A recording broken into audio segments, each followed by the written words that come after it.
குருவின் தினம் ஒரு சுவடுகளில் இன்றைய நாளில் காழி அப்படின்ற ஒரு வார்த்தையை எடுத்துக்கலாங்க. எல்லோருமே காழிங்கிற வார்த்தைக்கு மறுபொருளை ஆராயணும்னு நினைக்கும் பொழுது அவர்களுக்கான அர்த்தத்தை எங்கே போய் தேடுறாங்கன்னா அவங்களுடைய தமிழ் புகவுரை, அதாவது தமிழ் டிக்ஷனரின்னு சொல்கிறோம் பார்த்தீங்களா, அதில் போய் தான் தேடுவாங்க. ஆனால் உண்மையான அர்த்தம் எதுன்னா, வாழ்க்கையில் யார் ஒருவன் தன்னை முகவுரையிலிருந்து அகவுரை முழுமையாய் படிக்கின்றாரோ அவரை காழி, அதாவது காழின்னு சொல்லலாம், இல்லை ஆழின்ற வார்த்தையும் குறிப்பிடலாமாங்க.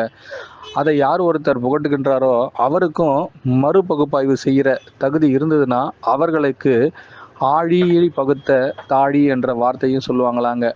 உலகத்தையே பகுத்தறிந்த பல பேர் இந்த கோவில்களில் பல சிற்பங்களை வடித்து அவங்களுக்கான செய்யுரையை எப்படி எல்லாம் விளக்கம் கொடுக்கணுங்கிறதுக்கான சிந்தனையை அவர்களுக்குள்ளேயே வெளிப்படுத்தும் தன்மையும் முழுமையாக வெளிப்படுத்திட்டாங்கன்னா அந்த காழியாகட்டும் அந்த ஆழியாகட்டும் அவர்களாகவே மாறலாங்கிறத ஒவ்வொரு கோயில்கள்லையும் ஒவ்வொரு சிற்பங்கள்லையும் வடிச்சும் காட்டினாங்களாங்க.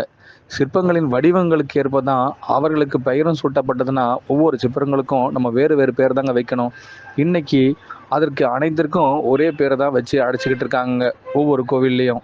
ஆனால் ஒவ்வொரு கோவிலில் அந்த சிற்பங்கள் இருக்கும் தன்மைக்கேற்ப அதற்கான பெயரும் மாற்றியமைக்கப்படுமாங்க.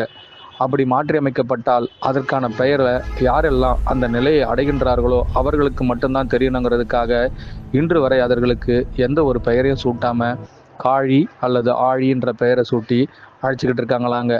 ஒரு நாள் இல்லை ஒரு நாள் யாரெல்லாம் உண்மையான ஆளிகளாக மாறுகின்றார்களோ அவர்களுக்கெல்லாம் எப்படியெல்லாம் தன் உருவம் பதிக்கப்பட்டது, தான் எப்படி பதிக்கப்பட்டோங்கிறதுக்கான முழு நிலையும் அடையும் பொழுது அவர்களுக்கே அப்பெயர் சூட்டப்படட்டும். அனைவருக்கும் குருவே சரணம், குருவடி சரணம், திருவடி போற்றுங்க.